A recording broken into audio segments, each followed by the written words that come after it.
Do you know where I am? Just a single question. Do you know where I am? Let's find out.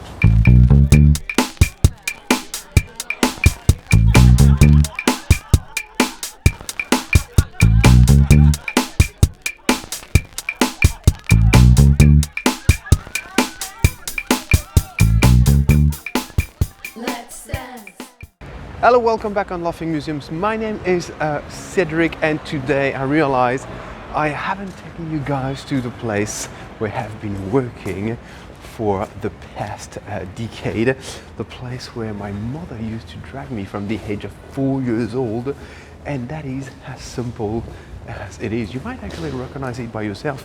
I could tell you a lot, as it was built by a guy named Philippe Auguste in the 12th century. It was a way to defend herself from the enemy on the west side, and I was planning on doing a grand entrance. There's a door behind me, and of course today it's closed, so that's not gonna happen. But you might recognize behind me the pyramid of the Louvre, and the Louvre, where I've been working now for so many years, is 800 years to build that magnificent structure. Probably the beautiful wing, the most beautiful wing, the one in the light behind me, which is a Renaissance wing. And this palace is filled with art that is going back to the origin of civilization, not cave art, but origin of civilization. So we're talking about Mesopotamia, Sumerian kind of art, the origin of writing, of course, all the way to the Impressionists. There's actually a little Impressionist collection, their private collection. It's a kind of a juridical kind of a issue there that couldn't go to the Musée d'Orsay for many reasons, and that's why you can literally enjoy 9,000 years of art history in this palace every single day, except on Tuesday. I don't go in the Louvre on Tuesday. It's closed and sometimes reserved for VIP people or become president of some country, and then you'll be able to go to the Louvre, right? I started love your way through the Louvre, which is a tour, because I realized a lot of people were not happy enjoying the Louvre. They were just doing it just to do it, because you have to do it. And I think that's the worst way possible to do whatever in life, right? If you're not enjoying it, basically, do not do it, right? It's like everything, you have to find an interest into it, and I'm gonna tell you a few interests I have myself. Now, when my mother was taking me as a kid, I realized, Mom, I'm never gonna use that stuff, and I didn't realize it back then, right?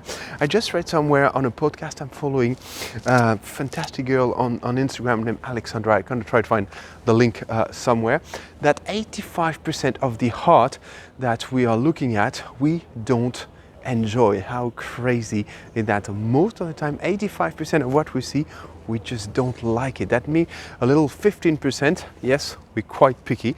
And I think it's a good thing that we're actually quite picky. I'm very happy about that.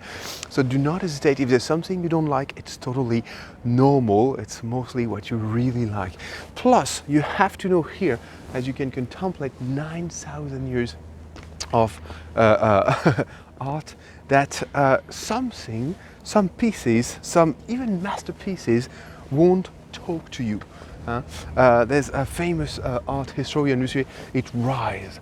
Okay, it rises, and if it's not rising inside, that means don't worry looking at it. But what you can do is you can come back something like 5, 10, 15, 20 years later, and for some reason then he will speak to you. I give you one example right now. Look at that, what I'm showing you right there.